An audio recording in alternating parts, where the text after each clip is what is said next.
Hello everyone, how's it going? It is Tyrnor as always, and I'm here to bring you another top whatever list. This time it is my top 10 characters in World of Warcraft. Probably the most generic top X I could ever do, so it's kind of a wonder that I haven't done it yet.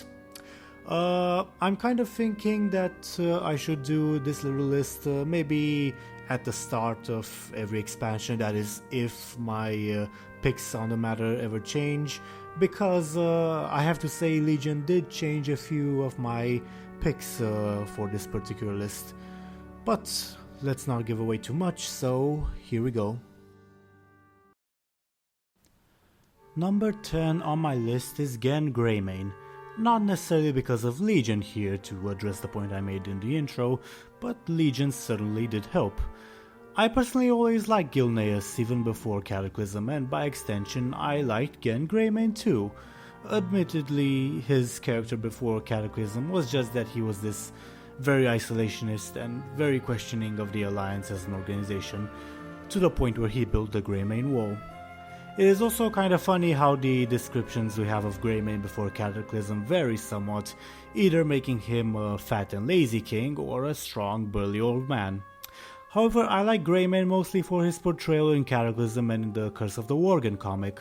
You could say in a way that Greymane is an antithesis of Sylvanas, with whom he has a personal vendetta. Greymane acknowledges that he has made mistakes in the past and tries to fix them, while Sylvanas clings to them and does not recognize or realize when she makes mistakes, as I've detailed in my Sylvanas video. Both Sylvanas and Greymane have gone through a personal tragedy which connects them with their people, namely being turned into a banshee and receiving the Worgen curse respectively, but unlike Sylvanas, who is concerned foremost with herself, Greymane was brought low, so to say, by the Worgen curse, turning him from a benevolent but aloof monarch, so to say, to someone very close to his subjects. He desires to share more of their burden to help restore Gilneas, unlike his antithesis Sylvanas, who seems to only see her people as tools for her own goals. All in all, I like Greymane because he's this old badass who nonetheless saw that he made mistakes and has done his best to atone for them, but I also like his frankly righteous desire for vengeance against Sylvanas and the Forsaken. Number 9 on my list is Loken, the treasonous Titanic Watcher.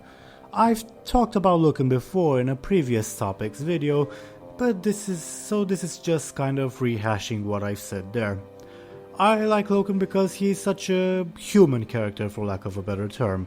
He's afraid, he's obsessed with his own death, and he is vulnerable and flawed, even before he turned completely evil. Loken's motivation for turning evil are a combination of his own selfishness and the machinations of Yogg-Saron, namely due to the old god's continuous whispers and the loss he felt at the Pantheon's demise. He then began an affair with Sif, the wife of his brother Form. Loken eventually accidentally killed Sif, but instead of coming clean like you might expect in fiction, he panicked like most normal people would. Then, encouraged by what he thought was the spirit of Sif, he began doing all the evil things he did in an attempt to escape responsibility for his actions and to basically save his own skin from the judgment of the other Watchers or the Pantheon. He is again a very normal character in his motivation, who just kept sinking further and further into the abyss until he no longer could leave voluntarily, and he has done horrible things while trying to evade justice. So yeah, Loken. Number 8 on my list is Varian Wrynn. I've always liked Varian, or at the very least Stormwind's situation while he was absent in Vanilla, which was in my opinion one of the more interesting parts in the storyline of Vanilla. As to Varian himself, I like his development as a character most of all, turning from a split personality gladiator to an honorable king in the end. And as part of his development, I like his relationship with other characters, most of all with Genn Greymane and the Worgen, and with his son Anduin, who both helped him tame the savage part of his personality, so to say, and helped him mature into one of my favorite characters. I do wish he had a bit more character development in Warlords of Draenor, to be honest, since the Orcish invasion of Azeroth was one of the most defining moments of his life. He even seems affected in the Lords of War video series, but this didn't really come too much in the end. In the end though, I would say that by the time of his death, Varian was fully matured as a character and really was a great asset to Warcraft's story. It was, IMO, a ballsy move to kill him off. No comment on the Horde side of the situation. His death cinematic is also maybe the best cutscene in World of Warcraft. It's just so epic and emotional. So yeah, Varian Wrynn, rest in peace. Number 7 on my list is Illidan Stormrage.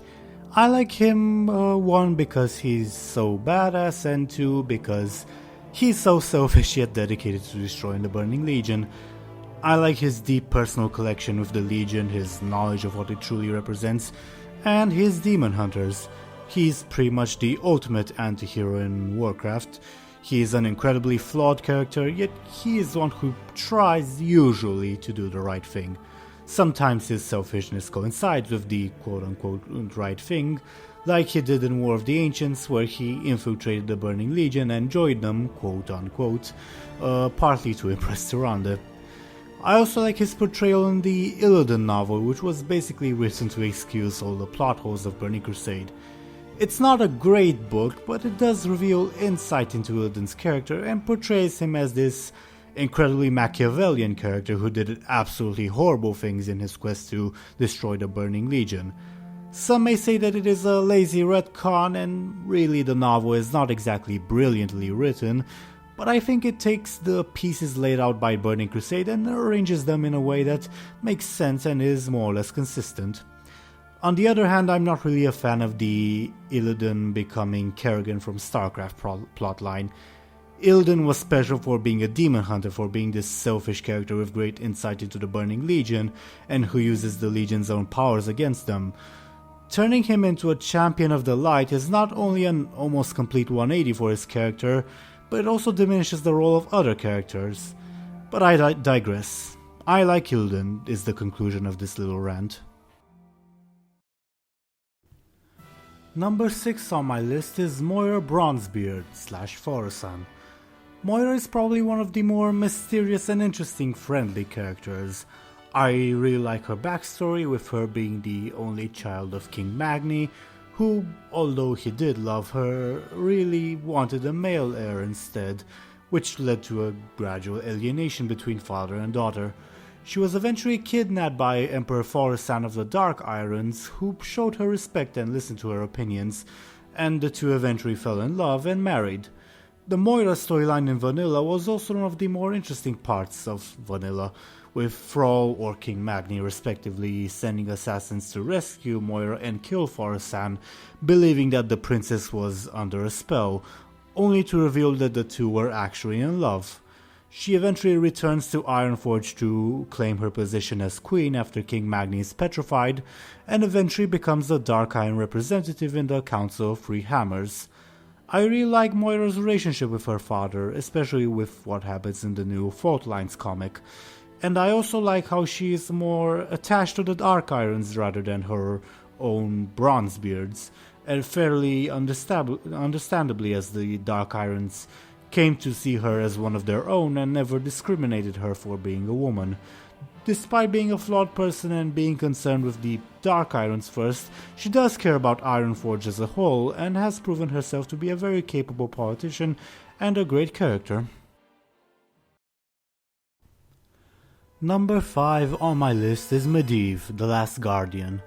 I find Medivh to be a tragic character in a way, someone cursed from birth with, like he said himself, the heaviest responsibility in the world, that of the Guardian, and at the same time destined to become the pawn of Sargeras. Medivh lived a more or less normal life until these two powers awakened while he was a teenager, causing him to miss about 20 years of his life in a coma while the two powers conflicted. Even after recovering, everything wasn't exactly alright with him, not just because of the presence of Sargeras, but because, well, he fell asleep as a teenager and woke up as a middle-aged man.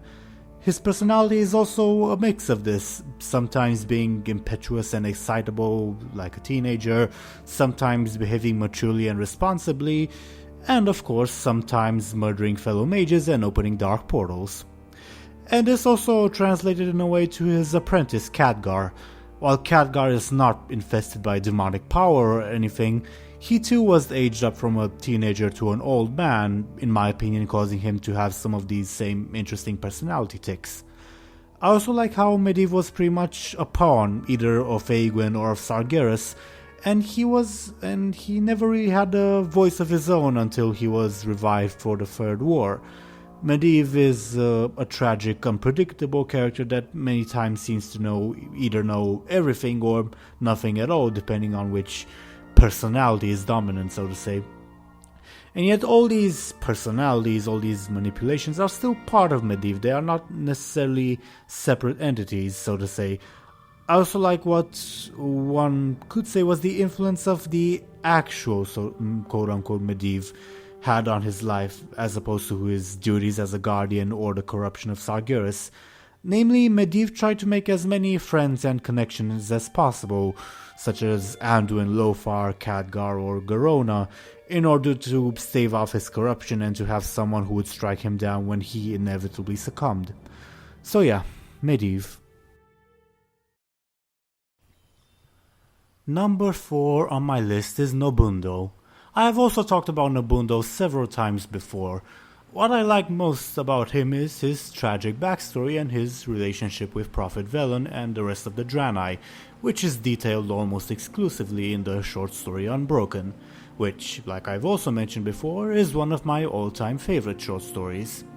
I'm not going to detail all of Nobundo's life, since I highly recommend that you read Unbroken for yourself, but I will also mention that I like his character and how he was seemingly abandoned by the light by his people and how he blamed himself for everything, only to once again find hope and salvation with the elements and shamanism. I also really like the relationship between the Draenei and the Broken, of which Nobundo is the prime representation, of how this noble, almost perfect race of people is still prudish and judgmental enough to discriminate against a portion of their population, which by all rights should be regarded as heroes. Despite all the hatred and fear that he faced, Nobundo still returned to help and guide his people, and is pretty much one of my, if not my favorite shaman. Number 3 on my list is Garrosh Hellscream. I find Garrosh to be a surprisingly in-depth character. He's more than just an angry kill, is what I mean. Garrosh lived his entire life in the shadow of his father, which at first made him feel ashamed of his legacy and very lethargic, and then made him feel as if anything he did was still not enough to equal his legendary father. Other than his inferiority complex, I also like how fiercely patriotic Garrosh was, and his relationship with other characters, both Horde and Alliance, especially his relationship with Thrall, who truthfully made him what he was. Another thing I like about Garrosh is what he represented. I was always a fan of the old Horde ideal, of the Orcs' first Horde rather than of the Horde as a family, so to say, and Garrosh epitomized this ideal. I can sincerely say that his tenure as war chief, both in Cataclysm and in Mists of Pandaria, was the time I felt the most patriotic, so to say, about being a member of the Horde. Heck, about being a member of any faction in Azeroth.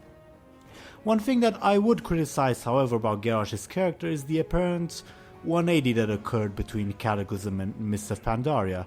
In Cataclysm, he was portrayed as this tough, warmongering war chief as well, but he was still a traditional honorable orc, even executing one of his generals for using the equivalent of a nuclear bomb.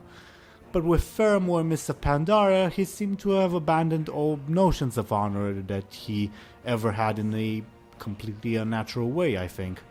This is also illustrated in the War Crimes novel, where he is on trial for his, war crimes.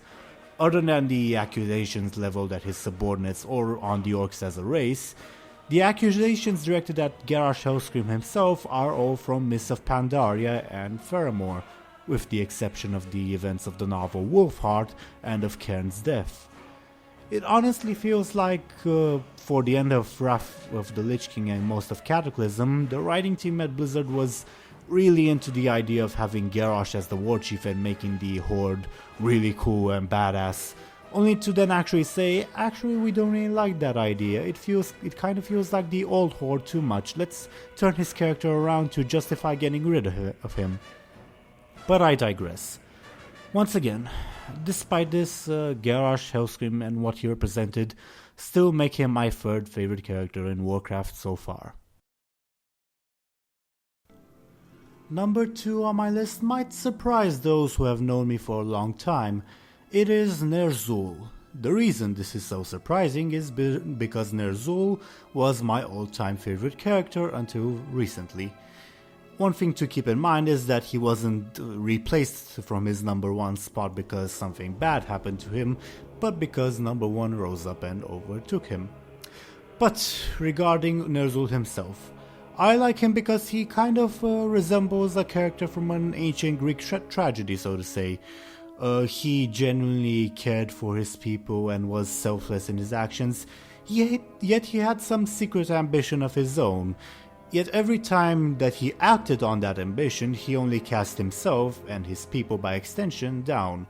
He was seduced by Kil'jaeden with promises of greatness, and then the threat of the Draenei, which led to his eventual downfall and the orcs being corrupted.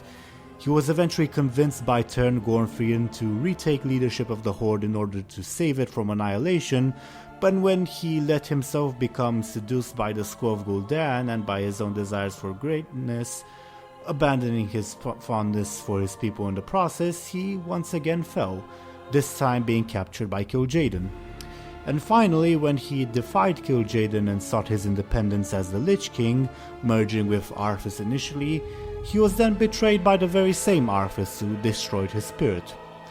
I also like Ner'zhul's character traits and his development, how he was transformed from a benevolent shaman to a selfish, dark shaman, I suppose you could say, to the Lich King. He is a tragic character for all intents and purposes, but his transformation is also a gradual and understandable one. Few people in the world are truly altruistic after all, and Ner'zhul was corrupted by his own ambitions, which initially coincided with his goodness and then by the Scroll of Gul'dan. So yeah, Ner'zhul, my old-time love. I wonder who managed to displace the big guy himself. And number 1 is...